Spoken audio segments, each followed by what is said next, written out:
Quero falar nessa noite sobre esse caminho de graça.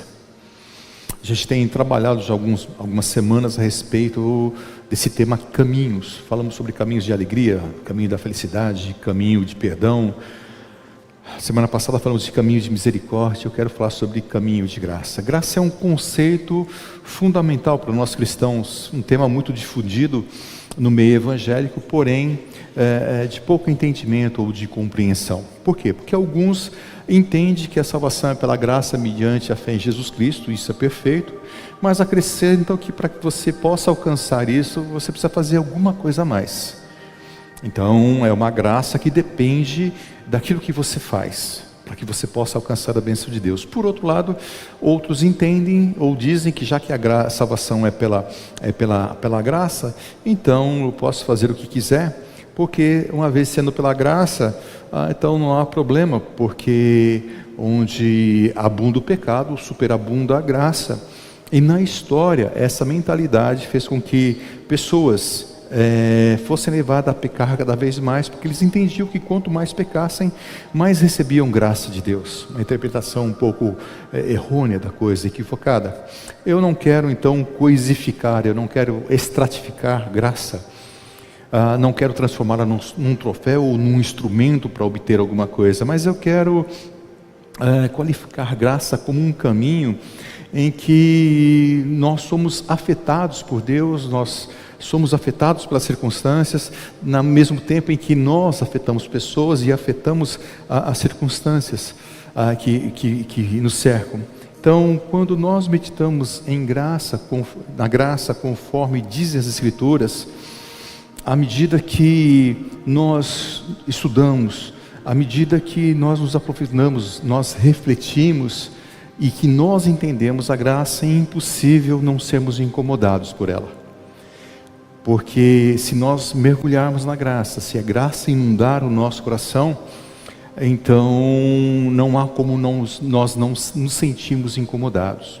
Então eu queria falar sobre esse caminho, e a carta de Efésios é um tratado de graça, e fala sobre esse caminho. Então é sobre isso que eu queria e gostaria de meditar nessa noite.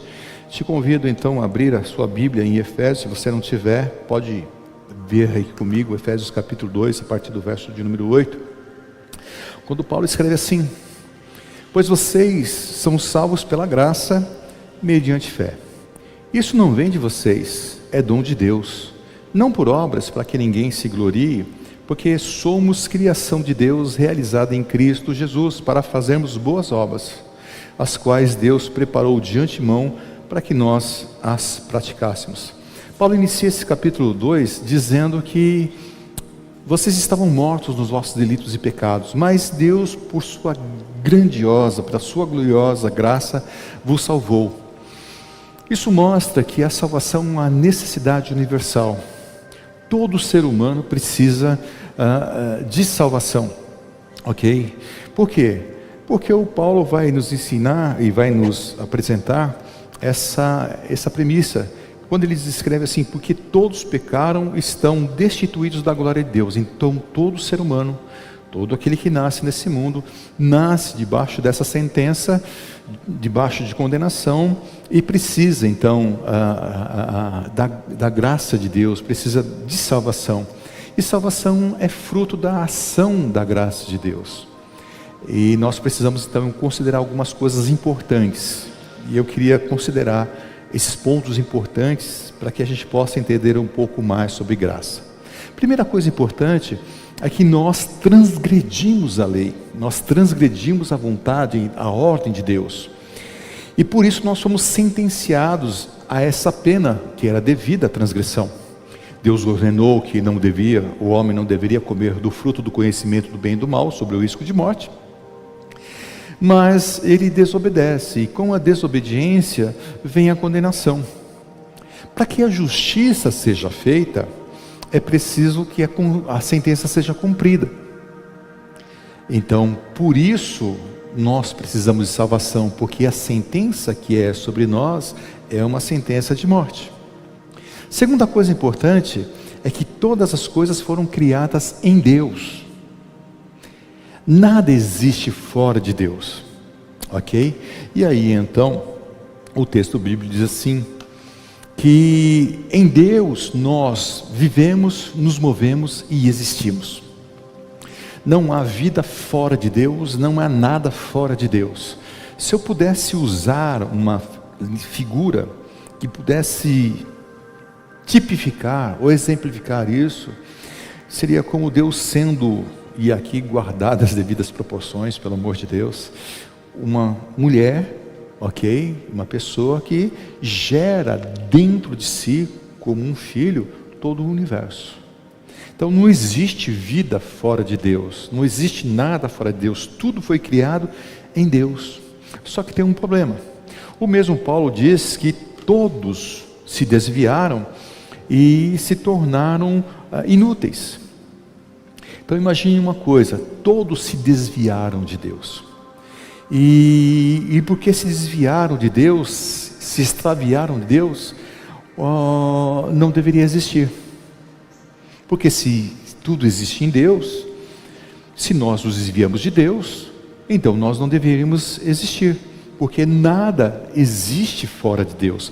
Mas se nós existimos, é porque alguma coisa Deus fez para que nós pudéssemos continuar existindo. Tudo bem? Uma outra coisa importante é que se nós vivemos, nos movemos e existimos em Deus, Deus é santo. Então como pode um Deus que é santo, que é perfeito, suportar? Como ele pode carregar em si pecadores? Porque a justiça de Deus, a santidade de Deus exige justiça. E se a justiça for executada, então nós não deveríamos mais existir, porque a justiça seria feita. Quarto ponto importante, que a gente precisa trazer como premissa, é que Deus é o supremo bem. Mas nós decidimos no Éden não ser como Deus. E nós rompemos com Ele. E o resultado desse rompimento é a efetivação do mal. Então alguém pode chegar para mim e dizer assim, ou para você dizer, olha, não acredito em Deus, porque eu estou vendo tanto mal no mundo. Se Deus existisse, o mal não poderia permanecer. E eu diria exatamente o contrário, eu acredito em Deus por causa do mal. Por quê? Porque pensa comigo, o mal respeita a lei? Não. O mal respeita a moral? Respeita a ética? Não. O mal respeita a vontade alheia, a vontade do outro? Não. O mal respeita gênero, se é homem ou mulher? Respeita raça? Respeita idade? Então o mal não respeita nada. Então eu pergunto, por que o mal ainda não tomou conta de tudo? Porque existe um poder maior que detém o avanço do mal, e esse poder que detém o avanço do mal é Deus. Então da mesma maneira como essa pessoa diz que não vê Deus no mundo por causa do mal, eu digo, o mal é contido por causa de Deus. Então ao rompermos com Deus, Deus tinha duas escolhas. Primeiro, nos fazer deixar de existir. Todo mundo deixa de existir, acabou o universo, resolveu o problema. Ou Deus nos manter existindo. Só que Deus nos manteve existindo e nós escolhemos o mal. E esse mal é percebido claramente entre nós, no nosso meio, na nossa realidade. Então eu quero dizer uma coisa para você: não fique impressionado ao encontrar o mal, porque o mal é natural. Espere as piores coisas das melhores pessoas, porque o mal é natural. O mal é consequência dos nossos movimentos. Então nós devemos nos impressionar com o bem, porque o bem é sobrenatural. Então todas as vezes que alguém pratica o bem, nós devemos celebrar, porque nós estamos diante de um milagre.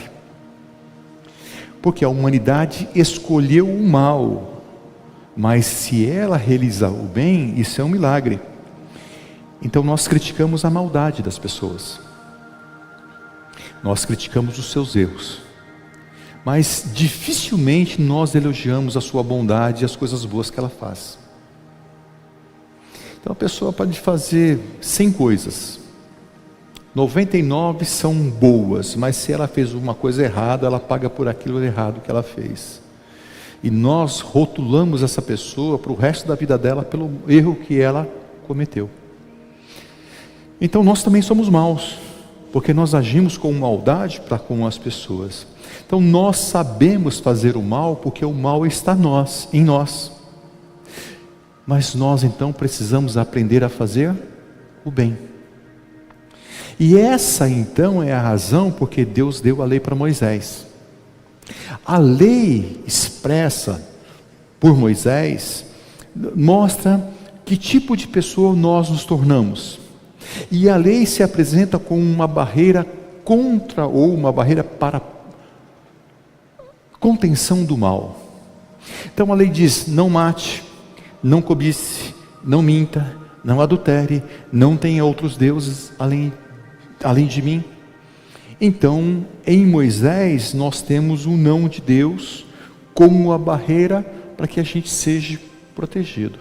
Então, você que é pai e mãe vai lembrar disso. Quando seus filhos eram pequenos, você disse assim: não faça isso, não faça aquilo, não faça aquilo outro. Você vai colocando lei para que ele não cometa algum erro. Eu me lembro que quando nós tínhamos o Felipe, acho que tinha uns 2 anos, um pouquinho menos, ele vem para a águia e aponta para a tomada e diz assim para a tomada: o que aconteceu? Ele foi lá e botou o dedo na tomada e tomou um choque. Então, para dizer para ele, diz assim, isso sem contar o sabonete que nós encontramos dentro do videocassete. Então, ninguém precisa ser ensinado a fazer o mal. Todo mundo faz porque isso é natural de nós. Então, em Moisés nós vemos o não de Deus, mas em Jesus nós vemos o que nós podemos ser pela graça. Então, a lei mostra o que nós somos e a graça mostra o que nós podemos ser em Cristo. E em Cristo nós temos o sim de Deus. Olha o que o Paulo escreve: pois quantas forem as promessas feitas por Deus, tantas tem em Cristo o sim. Por isso, por meio dele, o amém é pronunciado por nós para a glória de Deus.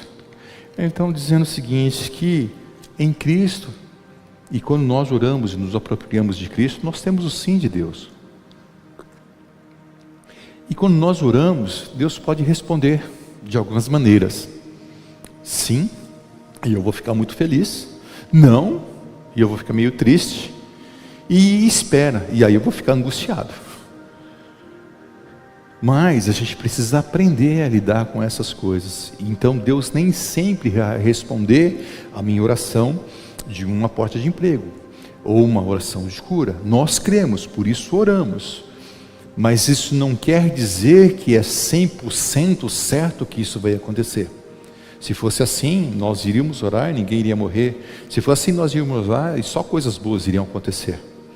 Mas Deus é soberano e está no controle de todas as coisas. Então Moisés disse: olha, não mate, não minta, não adultere, não levante falso testemunho. E Jesus vem e diz assim: olha, eu sou o pão da vida. Porque se você tiver fome, você pode se alimentar de mim. Eu sou a luz do mundo, e quem anda comigo jamais andará nas trevas. Eu sou a porta das ovelhas, e quem entra por mim encontrará descanso. Eu sou o bom pastor, e o bom pastor dá vida pelas ovelhas. Eu sou o caminho, a verdade e a vida. Eu sou a ressurreição e a vida. Então, em Jesus nós temos uma contrapartida daquilo que Moisés diz. E se a lei nos mostra quem somos, então Jesus nos mostra quem nós podemos ser. Então, se os nossos argumentos, lá no começo, eu dei 4 argumentos para vocês, se eles estiverem corretos, se ao nos desviarmos de Deus, nós nos tornamos maus, se ao nos desviarmos de Deus, nós deveríamos deixar de existir, se ao nos apartarmos de Deus, nós caímos para o mal, então a nossa existência e toda a criação só pode ser explicada por um fator. E ele é externo a nós, não depende de nós. Então esse fator chama-se Deus. Logo, guarde bem isso, o primeiro milagre de Deus para nós não é salvação. O primeiro milagre da graça é a existência. Ok? Porque se não fosse a graça de Deus, nós não existiríamos. Então a graça é uma ação de Deus que nos mantém existindo. E isso é um milagre. Você aqui está vivo, você que está aqui, você é um milagre de Deus. Não importa se você é bom ou é mau, você é um milagre, porque a gente acha que só milagre é quem é bom. Não, também quem não é tão bom assim, também é um milagre, porque ele só está vivo pela graça de Deus, ok? Então, Paulo vai dizer o seguinte: vocês são salvos pela graça, mediante fé, isso não vem de vós, é dom de Deus. Então, a graça é um ato redentor de Deus. E esse ato, Deus mantém o universo existindo. E aqui, bons e maus, justos e injustos. A gente tem alguns conceitos um pouco complicados. Quando Satanás foi no Éden, ele não foi lá para tentar criar um reino paralelo para que o homem o obedecesse e ele então tivesse um reino para ele. Não, porque isso seria impossível. Porque nada existe fora de Deus, e existe só um reino, que é o reino de Deus.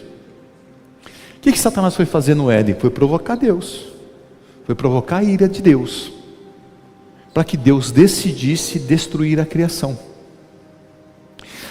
Ele não tem poder sobre a vida e sobre a morte, mas sabe que Deus fará justiça.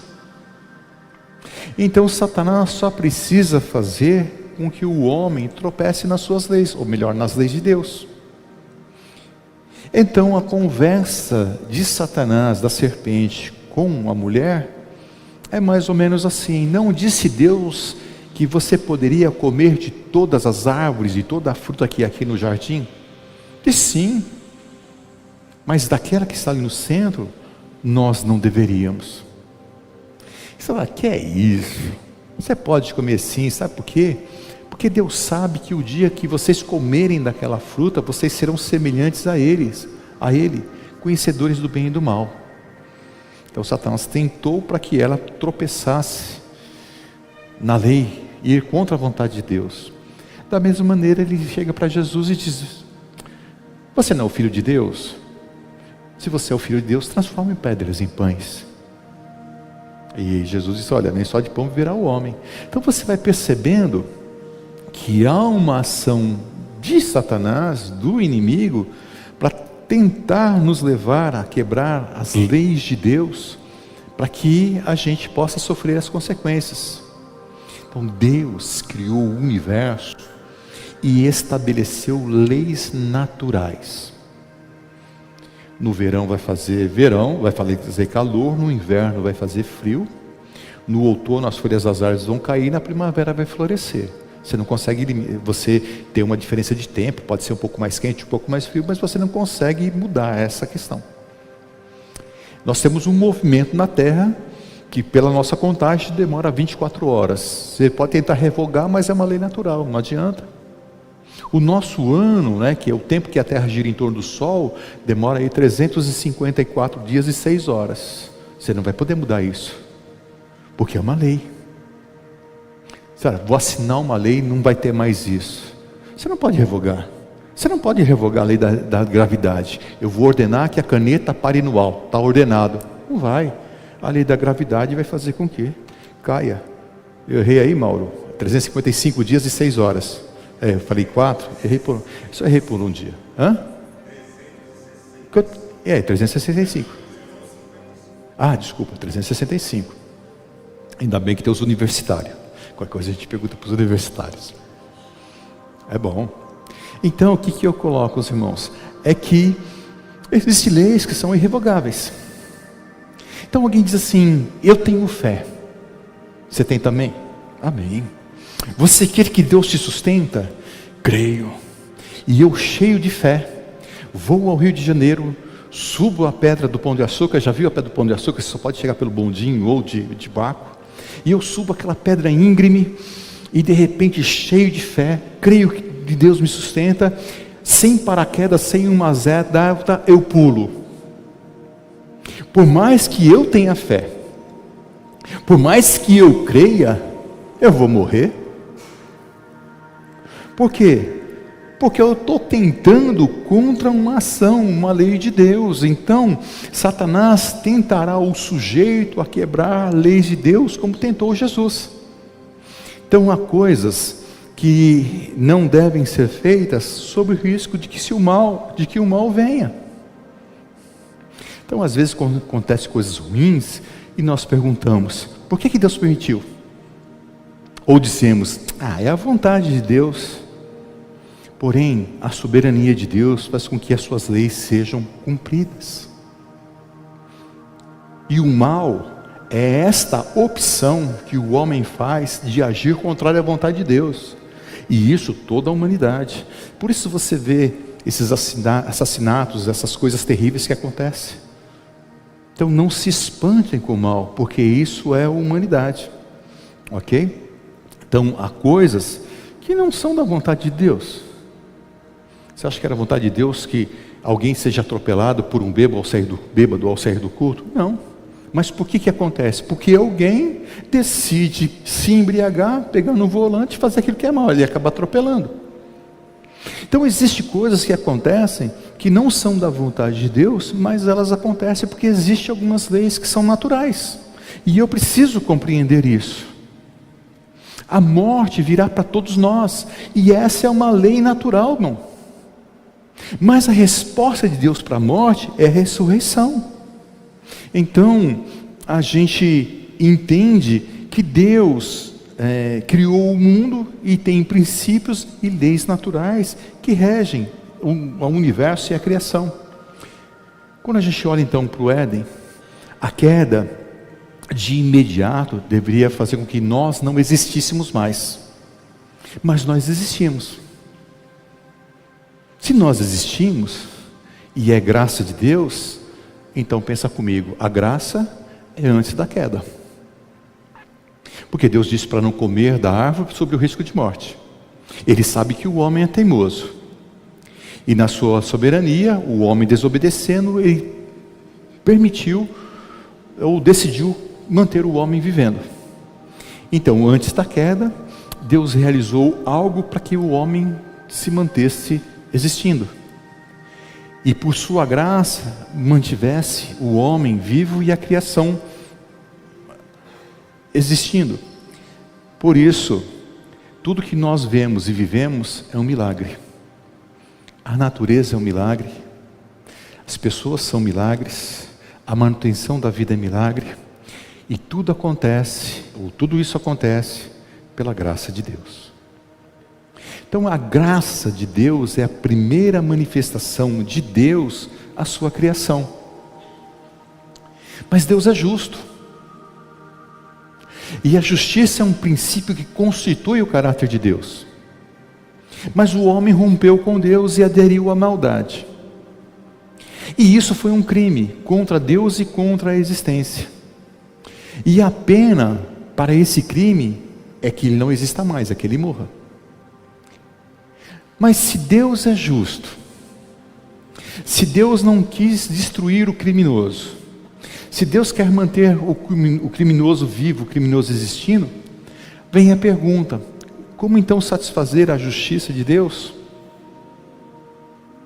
Então, se Deus não satisfazer a sua justiça, Ele não pode ser gracioso, sob pena de negar-se a si mesmo. Então, primeiro, guarde isso: Deus faz justiça, exerce graça e cria o universo. Deu para entender? Deus exerce justiça, cria, é gracioso e cria o universo. Então todo o universo, todas as pessoas, Elas estão aqui por causa da justiça, da graça e da criação de Deus. Então isso é importante entender. E o Pedro vai explicar por que isso funciona dessa maneira. Ele diz o seguinte: vocês foram redimidos, vocês foram comprados, vocês mantêm-se vivos pelo precioso sangue de Cristo, como de um cordeiro sem manchas, sem defeito, conhecido antes da criação do mundo. Então, antes do mundo ser mundo, o Cordeiro de Deus era conhecido, e como diz Apocalipse 13:8, o Cordeiro que foi imolado. Então, o Pedro vai dizer o seguinte: revelado nesses tempos a favor de vocês. Então, a graça de Deus é um ato remissivo que se manifesta antes da fundação do mundo, que se manifesta no sacrifício de Jesus. Deus redimiu o mundo, ou todo o universo, toda a criação, por meio do sangue de Jesus. Sejam pessoas boas ou sejam pessoas más. Tudo bem? Eu vou explicar isso mais daqui a pouquinho sobre isso. Então, todas as coisas foram criadas por meio daquele que se sacrificou. Por isso Paulo escreve o quê?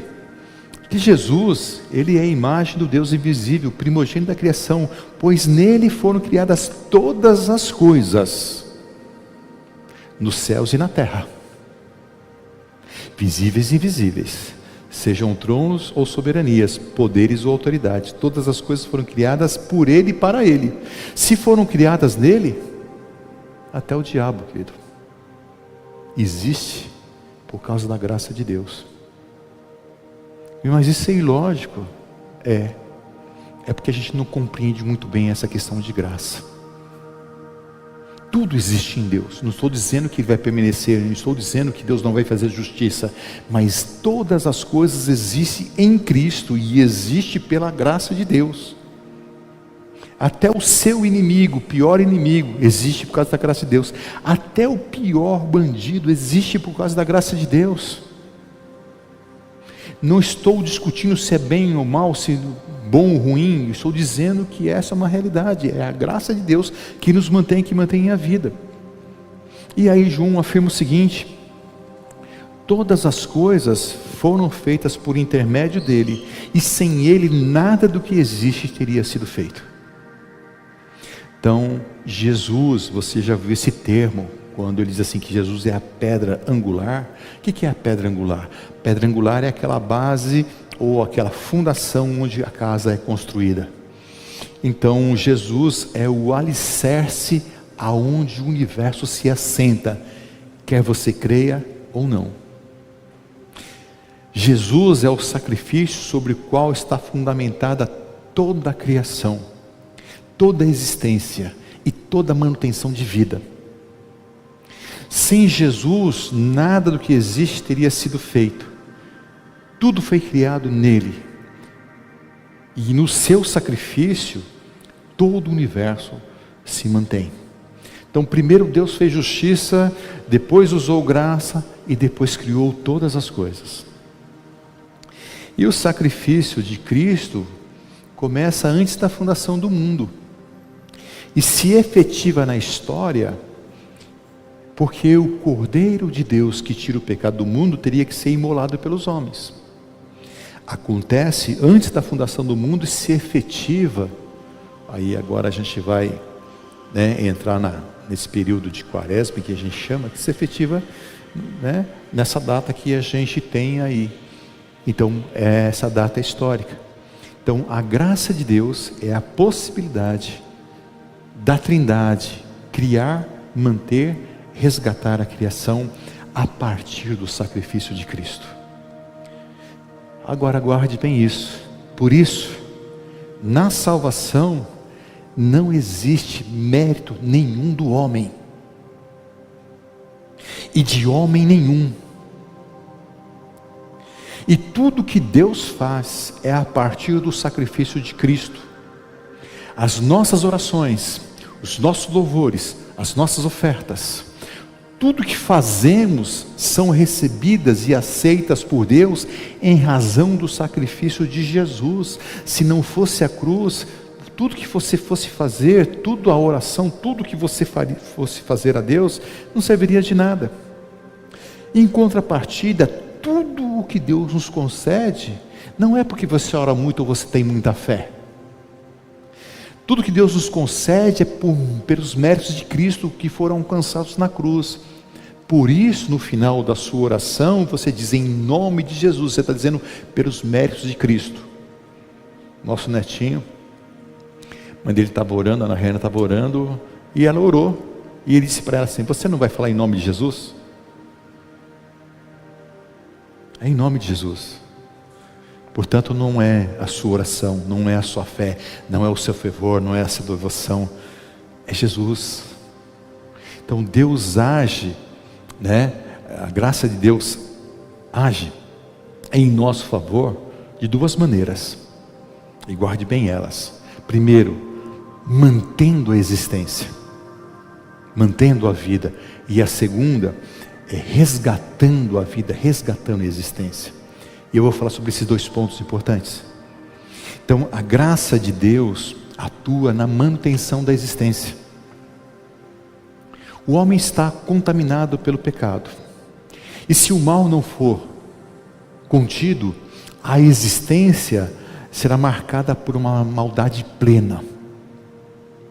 E Paulo fala em Romanos capítulo 3, do verso 10 a 16, sobre uma sociedade desviada de Deus, uma sociedade em que não há justiça, e uma sociedade que não tem justiça não tem como viver, uma sociedade que não tem entendimento e que não vale a pena ser ensinada, uma sociedade onde não há quem busque a Deus, porque todos se desviaram, cada um faz a sua vontade, não há quem faça o bem, porque todo mundo está fazendo o mal, porque isso é da natureza humana, uma sociedade cheia de engano, de maldição, de amargura, que é veloz para derramar sangue, e que não conhece o caminho da paz.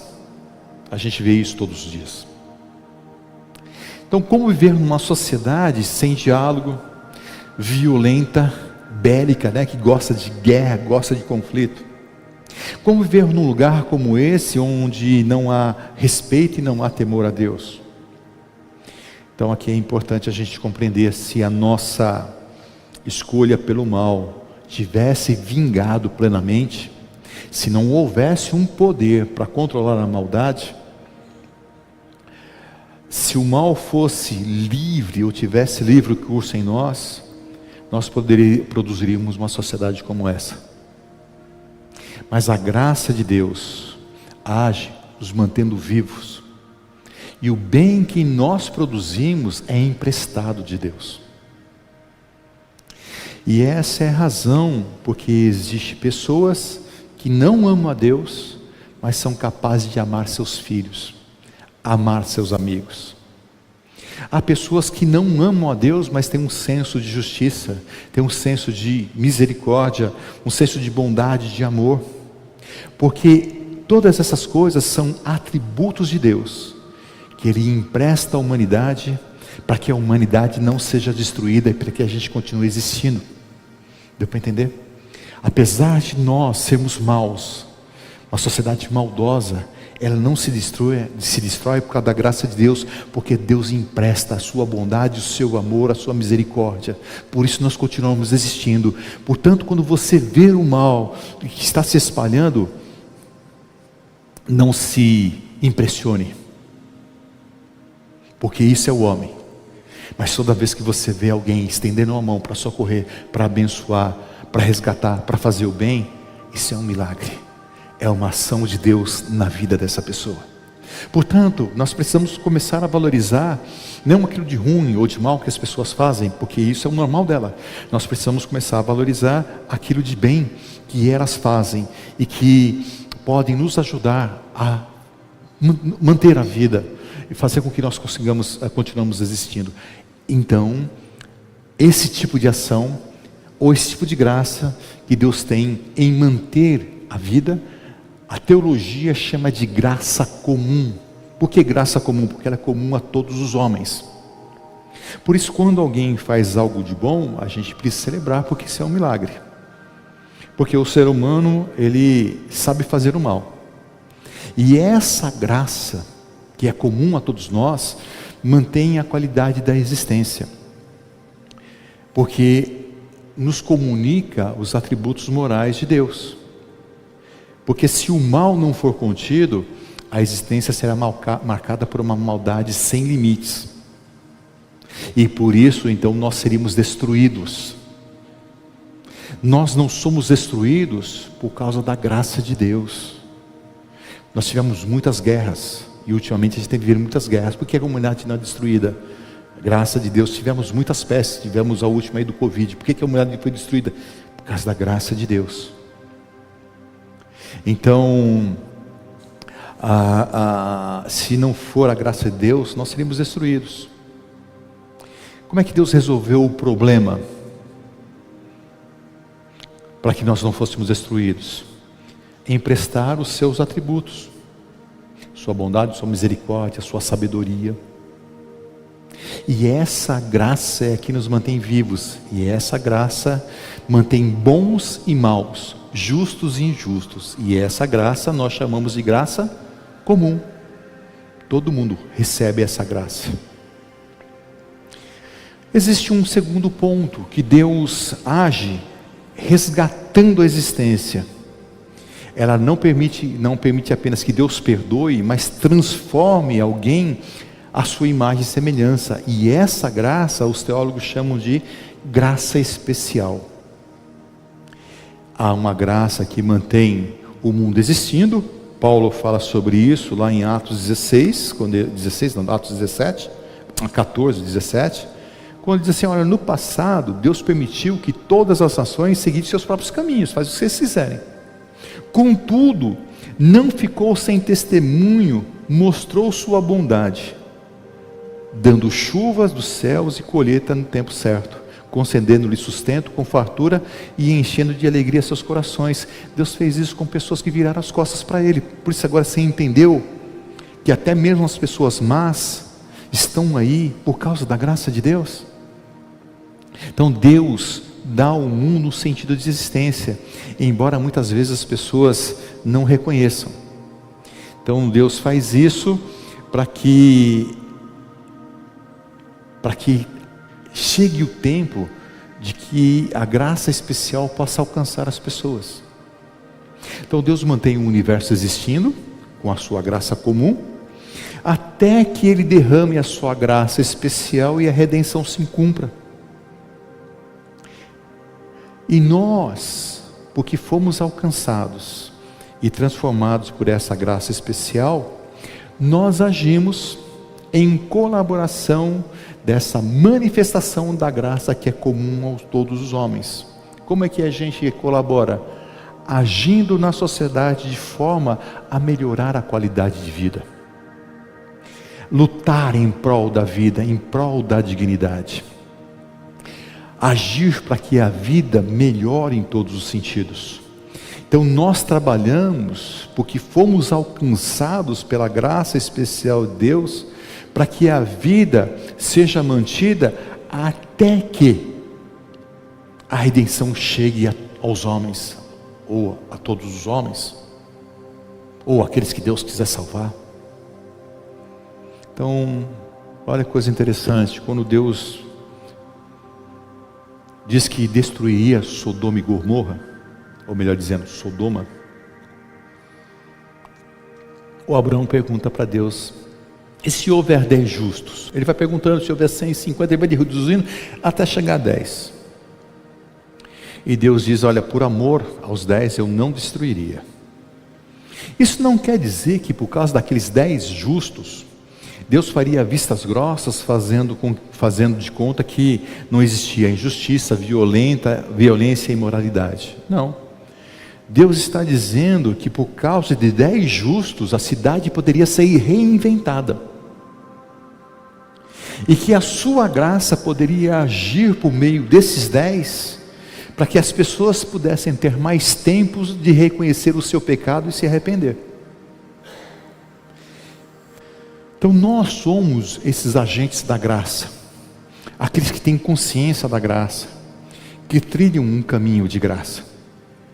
Tudo que vemos é fruto da graça, porque recebemos da graça. Temos consciência que não éramos para existirmos, sabemos que o mal permeia a humanidade e que o mal é alguém usando o seu poder de decisão para agir contra Deus, porque se Deus é bom e nós estamos fazendo o contrário, então nós estamos decidindo, ou o homem usando o poder de decisão para agir contra Deus. A graça de Deus, que é comum aos homens, permite que ele exista até que a justiça seja feita. E enquanto nós vamos trilhando esse caminho, existe a possibilidade de Deus derramar a sua graça transformadora, que alcance aos homens e ele seja transformado e receba a justiça de Cristo que emana da cruz e possa ser salvo. Então, a graça de Deus, quando decidida de uma maneira contrária ao fazer o mal, ela é usada contra o Deus da graça, porque é contra Deus. Então é alguém que decide praticar o mal.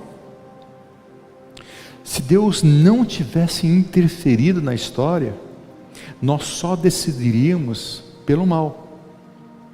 Mas Deus derramou a sua graça sobre nós. E então nós podemos agora decidir pelo bem e vivenciar o bem. Então o caminho de graça permite a humanidade e a criação existir, mesmo diante do mal. No caminho de graça, nós temos a possibilidade de que Deus derrame a sua graça de uma forma especial e nós sermos transformados à imagem e semelhança do Cristo, para que a gente possa praticar o bem. Então o caminho de graça é um milagre, porque só o existir é um milagre. A vida é um milagre de Deus. Tudo que vemos, tudo que temos, tudo que somos é graça, e isso é um milagre de Deus. Portanto, eu diria assim, não use o milagre da sua existência contra Deus. Use a graça que Deus derramou sobre a sua vida para fazer o bem. Porque nós somos mantidos pela graça de Deus. E aí vem o verso 10 que diz assim: porque somos criação de Deus, realizada em Cristo Jesus, para fazermos coisas boas, boas obras, as quais, desde antes da fundação do mundo, Deus preparou para que nós as praticássemos. Então, uma coisa importante, a graça de Deus, ela opera, ela é operante. E o Paulo fala assim: olha, não eu, mas a graça de Deus em mim. Antes trabalhei mais do que todos os outros apóstolos, não eu, mas a graça de Deus em mim. Então nós que confiamos na graça de Deus, se essa graça não está operando na sua vida, precisa repensar a sua conversão. A graça de Deus é transformadora. Uma graça que não transforma não é graça. Jesus fala assim: vinde a mim, vós que estáis cansados e sobrecarregados. Ele aceita pecador, ele aceita pessoas de todos os tipos, ele aceita, ele abraça. Mas a sua graça não permite que elas continuem sendo a mesma pessoa. A graça de Deus é transformadora. Portanto, uma graça que não transforma não é graça. A graça de Deus é vivificante, ela traz vida, ela traz uma nova perspectiva. Portanto, se a graça de Deus não nos vivifica, não nos aproxima da fonte de vida, não é graça. A graça de Deus mantém a nossa existência, mantém a nossa vida. E essa graça nos permite que a gente viva o sobrenatural. Por quê? porque o Deus de toda graça se revelou em Cristo Jesus. Portanto, quando nós voltamos ao nosso texto original, e o Paulo escreve assim: pois vocês são salvos pela graça, agora você entendeu a grandeza e a profundidade da graça, por meio da fé. Vocês creram em Jesus e por isso receberam a graça. Mas olha que interessante, isso não vem de vocês. A salvação não vem de vocês. A fé não vem de vocês. Isso é dom de Deus. Isso é um presente de Deus, porque nem sequer nós devíamos estar vivos. Isso já é suficiente para cada um de nós repensarmos a nossa caminhada e olharmos as nossas atitudes e ver por onde nós estamos andando, que caminho nós estamos trilhando, quais são as nossas atitudes, se nós estamos agindo segundo a graça de Deus, ou se nós estamos agindo segundo a nossa própria natureza. Então Paulo vem dizer, vocês são salvos pela graça, por meio da fé. Isso não vem de vocês, isso é dom de Deus. E olha que coisa interessante, também não é por obras, não é aquilo que você faz, não é a quantidade do teu dízimo, não é o valor do teu dízimo, não é a quantidade de orações, não está em você. Por quê? Para que ninguém se glorie. E hoje eu vejo as pessoas pregando o evangelho que parece que quanto mais fé tem, a pessoa é mais santa, quanto mais ela dá de oferta, mais abençoada ela é e tal, e as pessoas ficam se gloriando nisso. E eu quero dizer, continue orando, continue dando sua oferta, o máximo que você puder, mas saiba que essas coisas não vão te fazer melhor diante de Deus. Porque eu sou mais consagrado, porque eu sou mais ungido, porque eu sou mais, que as pessoas ficam se vangloriando. Não, nós não somos nada, nós não temos mérito, tudo que recebemos é graça de Deus, é graça de Deus que se manifestou em nós. E isso é importante nos dias onde nós vemos um evangelho da prosperidade, um evangelho do coach prosperando. Nós precisamos voltar aos rudimentos da fé e perceber que é graça de Deus, que nós existimos pela graça de Deus, quer seja bom, quer seja mal, quer seja justo, quer seja injusto. Isso me faz dobrar os joelhos e dizer, Deus, obrigado, porque a tua graça se manifestou primeiro me mantendo vivo, e depois ela se manifesta para que eu fosse resgatado e fosse salvo. Por isso a honra, a glória seja dada ao Senhor, porque dele e para ele são todas as coisas, a ele a glória, amém. Deu para perceber a grandeza? E aí então o Paulo diz assim, porque Deus nos criou, Deus te criou, meu irmão, em Cristo Jesus, para que você pudesse realizar coisas boas, para que você pudesse praticar o bem.